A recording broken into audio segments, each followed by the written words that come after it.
We have rumors about upcoming events in Pokemon Go, including GoFest. Plus, how did we do during the sustainability event and the Stunfisk Limited Research? I'm Alex Gum, aka Cheeklay, and welcome to Pokemon Go Ahead. Yes, let's go! Shiny Uxie! Back to back! Oh my god! Oh my god!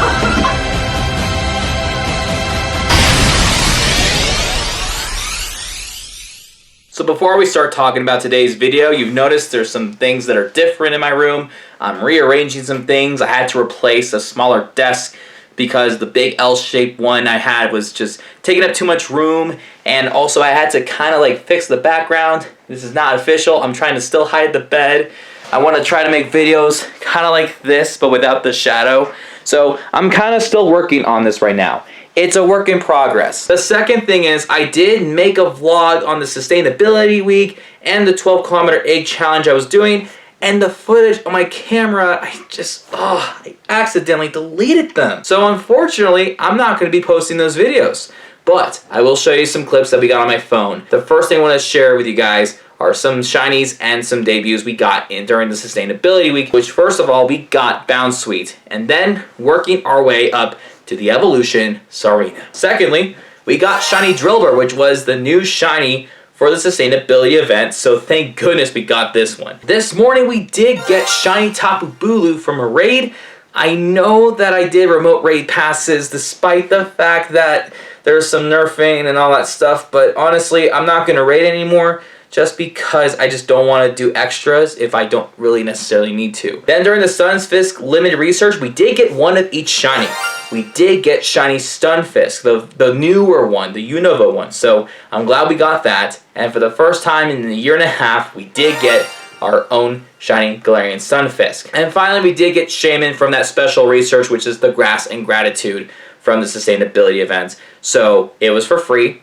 It was a 3-star. And I'm very happy. Now I'm going to share with some things with you guys. There are pretty much rumors and leaks going around right now about some events and some updates, and majorly the GoFest, because we thought we were not going to get any news about GoFest this month because of the controversy of the whole Heroes Niantic movement, because Niantic trying to nerf remote raid passes and other valuable quality of life features. But that was the main thing. So before we break it down, do note, take it for a grain of salt that everything I'm sharing with you, it is not confirmed by Niantic. It is all rumors, so don't take everything, as legit or real. And also subscribe to this channel for more great content.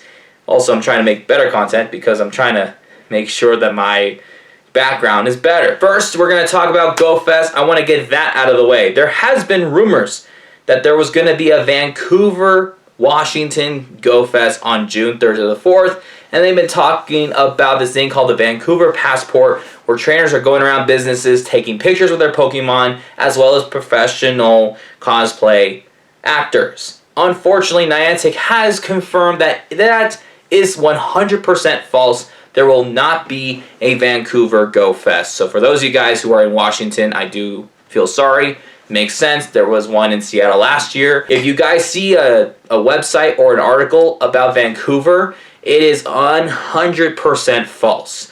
There's actually another GoFest that people are leaking and rumoring that is going to be in New York City at Central Park. If this is true, I would love to go. It just depends when it is, because I don't want it to be like super last second, spend so much money with a plane ticket and like Airbnb or hotel, or crash at a friend's apartment or whatever. Because if it's super early, like early June, like what is originally scheduled for Vancouver, there is less likely we're going to go to New York. But if it's like July or August, I would love to go, because I haven't been in New York in over 3 years. I miss that place so much, and I would love to go to Central Park to go to my second home and play Pokemon Go, and then watch Broadway shows afterwards and meet up with some friends. Originally, there are 2 locations that were rumored throughout the last couple of months for GoFest. One of them was Osaka, Japan, and London, England. Unfortunately, it seems like now they're saying that it may be Tokyo, Japan instead of Osaka, and it may be Madrid, Spain instead of London, England. But don't count them out because they haven't officially confirmed it yet. we don't know what's going to happen. So it could be London instead of Madrid. It could be somewhere in Japan, because it's in Japan regardless. Also, we had 2 Global Go Fest last year, one in the beginning and one in the end of that Go Fest season. Now it seems like rumors have it that it's going to have 3 Global Go Fest for each month. A Global Go Fest in June, a Global Go Fest in July, and Global Go Fest August. If this were true, this would be very beneficial for all trainers, because then that way trainers can be able to have that experience in person and experience in their hometown, so they don't feel excluded of the valuable features for in person. Now, there may be some downgrade when it comes to shiny rates or bonuses, but at least everyone will have different GoFest experiences, and it seems like Shiny Gumi will be debuting at least one of these GoFests, which I would be down for. And now we have to talk about some events and updates that are being rumored, and the biggest ones that we're talking about are Shadow Raids. Now, I don't know how they're going to make this a banger, because they did nerf remote raid passes and stuff, so they're going to have to try to find a way to appeal the audience of doing raids for Shadow Pokemon, which would be very beneficial, because that means they could drop Shadow Shinies. They could have Shadow Shinies with good IVs. It just really depends. There has been some data mine and rumors and leaks about some of these features for the Shadow Raids, so we'll have to wait for some time in May or June for confirmation if this is a legit thing. Another major thing is the Master Ball feature. I actually have a Master Ball right here. If you guys don't know what a Master Ball is, it is a Pokeball that is super expensive and super valuable, and it is super rare, and it will also guarantee a catch when you throw it at a Pokemon. So for example, you throw it at a Mewtwo, you guarantee the catch. It is 100% accurate you will get that caught in that ball. If for some reason they do implement the Master Ball in Pokemon Go, I would save it for something extremely valuable, such as maybe a shiny that is super rare, which probably less likely will be it. If there's a legendary that's roaming, like the 3 mythical legendary Azelf, Muxie, and Mesprit that are spreading around the world. You also have the Galarian Birds in the Daily Incense, and that would be the best set of Pokemon to throw a Master Ball. You could do legendary raids, but you're only allowed and required to use Premier Balls, which would be more challenging. So I would say, if this is a feature, definitely use Galarian Birds, because they are hard to catch.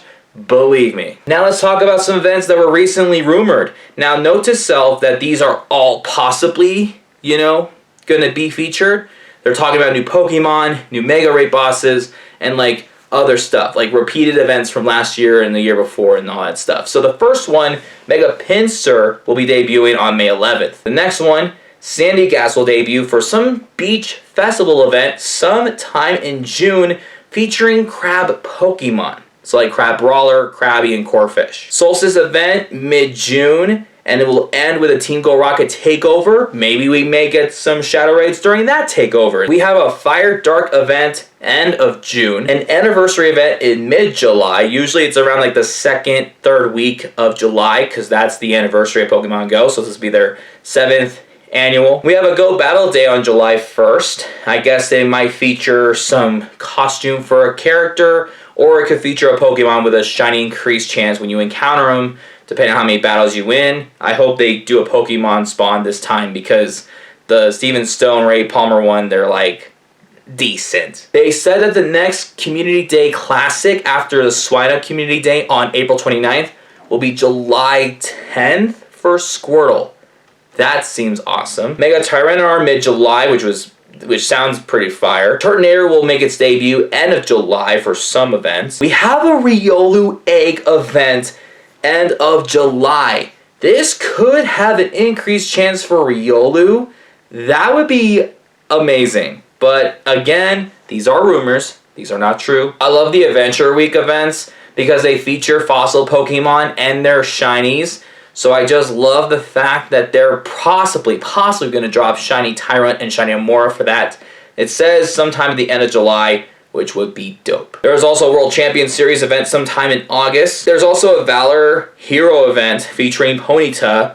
And then I guess there's been some data mine on Pokeminers about an Instinct Hero event, which will feature Elekid, kind of like how the Mystic Hero event featured Lapras. And then the last two are community days. I don't think they listed anything for June. We heard that May may be Fennekin. I heard that June would be like maybe a Axew community day, which would make a lot of sense. July would be Poliwag, and August would be Froakie. If that is the case, I would be super happy. I would ask for that day off on that Froakie Calm Day if it's confirmed. Now, make sure you keep your eyes and ears peeled for this week because it is technically the end of April. It is the last week of April, and we should be expecting some news about the month of May. We should be getting some news at some point about GoFest.